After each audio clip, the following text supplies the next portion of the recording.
Social media was always the place for storytelling.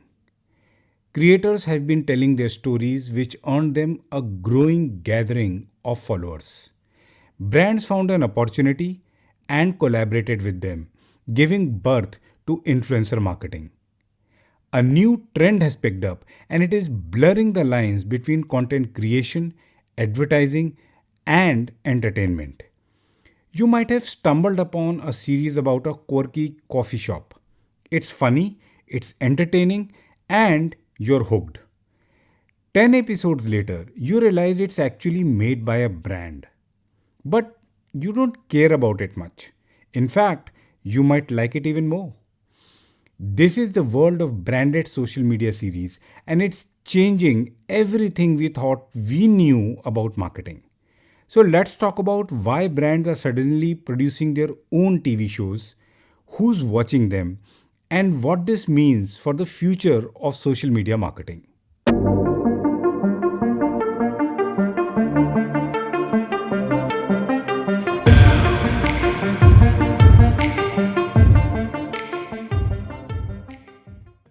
So, why are brands turning themselves into semi production studios? Well, the obvious part of the answer is how social media platforms have evolved. Mobile made vertical viewing a standard. Instagram grew because of it. TikTok made it addictive. YouTube Shorts gave it reach. Now, the entire social media has evolved from friendly chat rooms into mini streaming networks full of ads, influencers, and high production content. And the brands noticed that episodic content works. Consistent and entertaining series build trust and bring viewers back just like TV shows. In a way, the medium pushed brands to move in this direction. No wonder that 2025 saw a lot of brands pouring resources into creating scripted entertainment for social media, complete with writers, actors, storylines, and multiple seasons. And in many cases, they are deliberately keeping their brand names off the content. Built a payments and rewards network, created a series called Roomies. It's a mockumentary style sitcom about young people navigating New York City rental life. Well, the series has racked up over 8 million views and gained more than 130k followers across TikTok and Instagram. One noticeable thing is that the first 10 episodes didn't include a single brand mention. Jewelry brand Alexis Betar is now on season 4 of the Betarverse, which is essentially a social media soap opera. The beauty brand Tower 28 has created a sketch comedy series called The Blush Lives of Sensitive Girls. Brad's, which sells dolls, wrapped up season 2 of its weekly TikTok series. And snack brand Pretzelized spent about $125k on a 4-part comedy series debating whether their product is a pretzel or a pita chip. Brands like Nike, Red Bull, Duolingo, Chipotle, Patagonia, and Domino's have their own scripted series in the US. Red Bull, Duolingo, and Nike have created their series with the global audience in mind. This is being done by brands in other countries like Netherlands, France, India, and China. Even Amazon, Meta, Netflix have their own series. What we are witnessing is brands essentially becoming entertainment studios, producing content that lives natively on social platforms and looks nothing like traditional advertising. It's obvious that creating scripted series is not what you would call budget friendly. I think the most important question to ask is who is engaging with this content? It's primarily Gen Z and millennials. The success behind Build's Roomies is driven by this demographic. The series has got 900k plus likes across 10 episodes on TikTok alone. Indian social media app ShareChat noticed and jumped on the trend where creators were making 1 minute videos and joining them into a series. These got popular very fast. Even though it was hard to watch all the episodes due to poor production quality, people kept watching and asked for more episodes in the comments. They are also experimenting with AI generated content. They created India's first AI generated mythological series. The visuals, dialogues, music, and lyrics, everything is AI generated. It has worked quite well for them. The series got them high session frequency, which shows that such content fits perfectly into bingeable behavior. They got very high time spent per user, which creates stickiness of the users. It's also good for regional AI generated storytelling and community building. This ties in very well with the social platforms influencing user behavior, which I talked about earlier.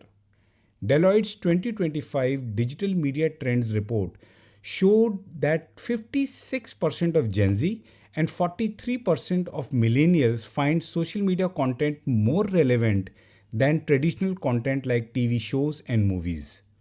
The research found that Gen Z spend 54% more time on social platforms and watch UGC content compared to the average consumer.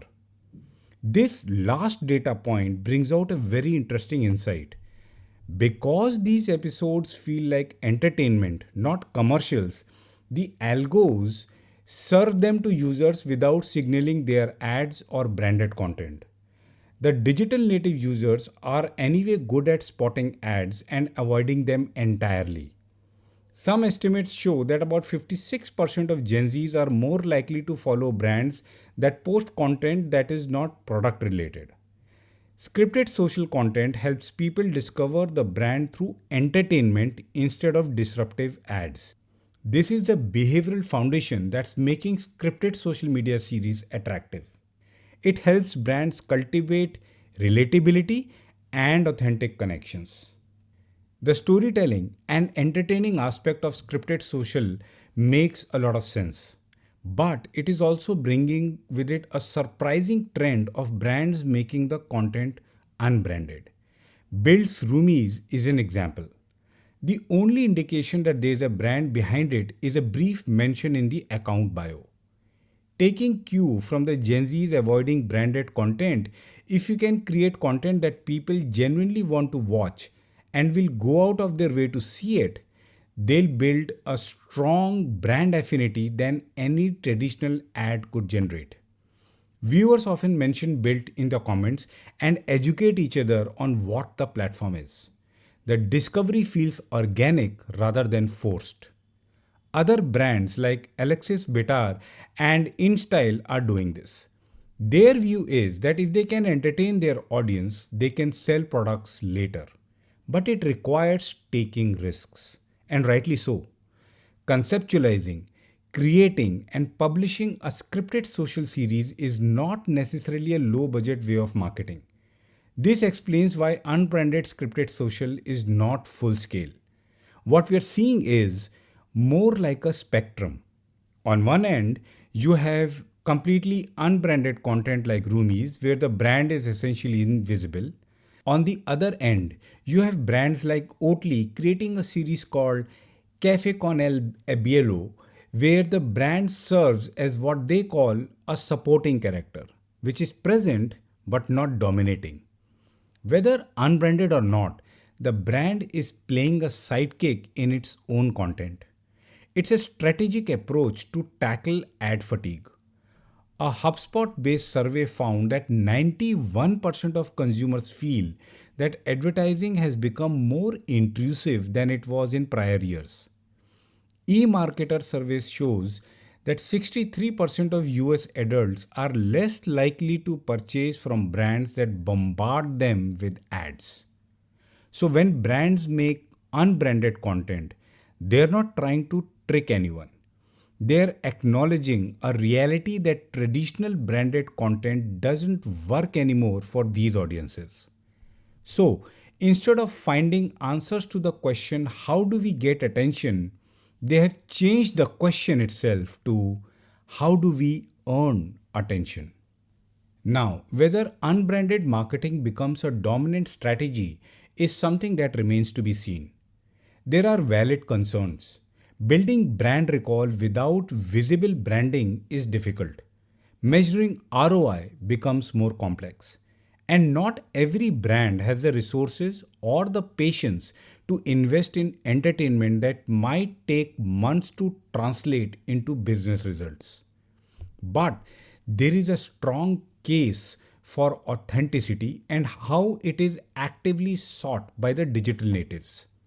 Some estimates show that campaigns built around authenticity have increased brand trust by 45% compared to traditional ads.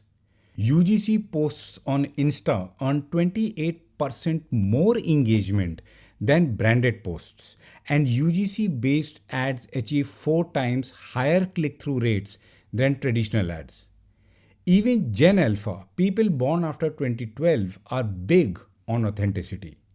What this means is that the generational preference for genuine, non intrusive content isn't going away.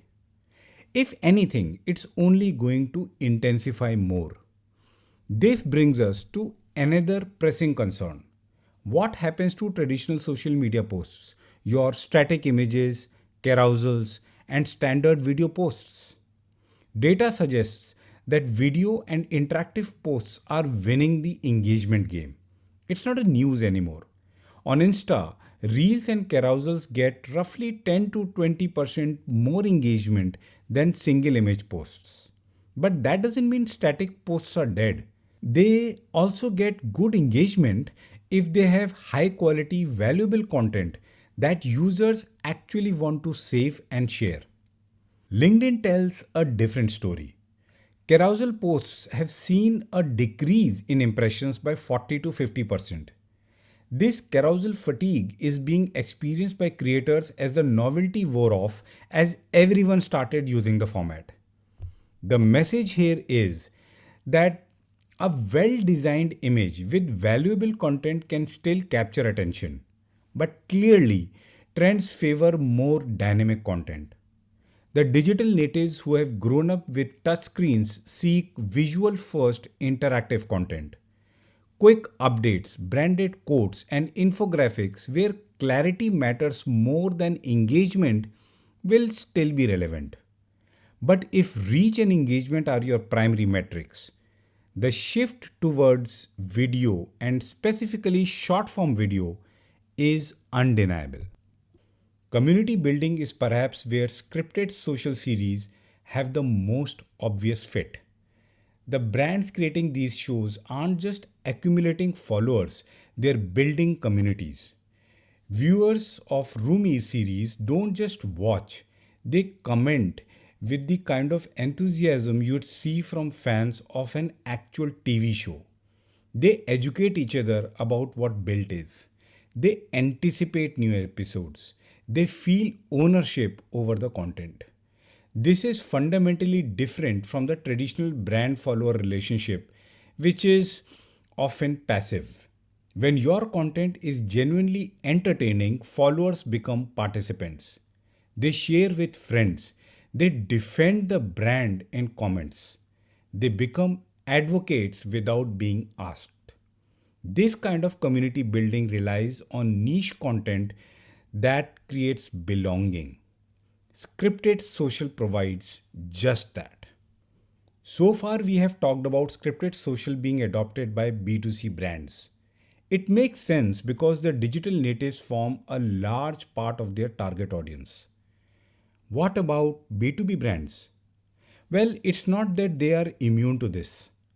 Gen Z now accounts for about 27% of the global workforce, and the percentage is expected to go up to 30% by 2030. In some markets like India, it could be as high as 58% by 2030. So, this entertainment first approach must find some translation into B2B context too. Not in the same way, but it must. LinkedIn says that 78% of B2B marketers now use video in their programs. The reason is simple. Video works across the buyer journey with top video formats driving ROI as short form social, brand storytelling, and testimonials and demos. B2B audiences still value substance and expertise, but the format preferences are shifting. Episodic content is emerging in B2B as well, just in different forms. It's in the form of educational series, founder journey documentaries, or recurring live sessions that build audience anticipation and return visits. The principle remains the same: provide value first and trust the commercial relationship to follow. Scripted social is changing how brands reach and engage the audience.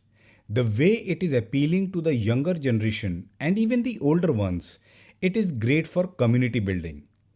It also has a major role to play in B2B marketing. It can build a strong brand presence and engagement online. What about conversions? The traditional social media funnel used to be quite clear. Post content, drive clicks to website and convert visitors to customers. But several trends are working against this model. Zero click searches now account for 60% of all Google queries, meaning users get answers without visiting any website.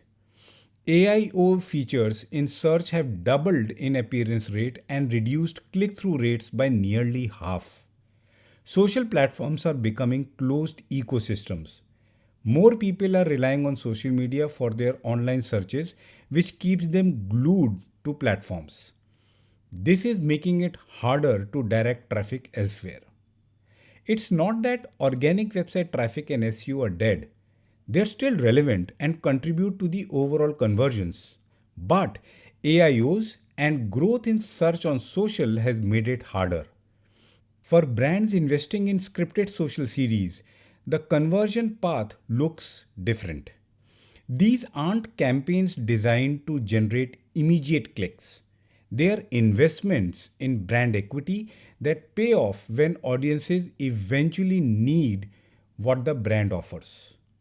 Whether this approach scales and translates to measurable business results is something the industry is still learning. The early indicators like follower growth, engagement quality, and organic mentions are promising. But brands pursuing this strategy need to accept longer timelines and more indirect attribution than traditional digital marketing. So, where do we all go from here? How does marketing look like in the new world of scripted social? Changing social media platforms and user preferences are pushing brands to think about their role in people's lives. Those experimenting with scripted social are focused more on earning attention and engagement. This doesn't mean that the traditional digital marketing is dead. Paid advertising still works and will always work. But the brands seeing the best organic engagement are the ones willing to invest in content that entertains first and sells second, or sometimes doesn't sell at all. Aligning marketing strategies with behavioral data is the smart approach. Young audience don't like to be sold to and they seek authentic content. They respond to brands that provide value without demanding immediate reciprocation.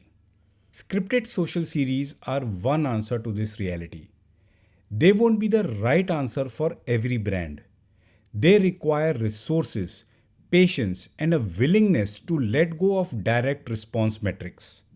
But for brands with the right audience, the right story to tell, and the right tolerance for experimentation, they represent a genuine opportunity to build something that traditional advertising cannot. That is, garnering genuine affection from the target audience. The future of social media marketing may not look like marketing at all. It may look like entertainment. And in a world where everyone is fighting for attention, the brands that make people genuinely want to watch are most likely to be the ones that win. Thanks for listening to this episode. I hope this has given you some useful perspective on what's happening at the intersection of brands and entertainment. If you liked the episode, Make sure you like it and subscribe the podcast. I'll talk to you next week.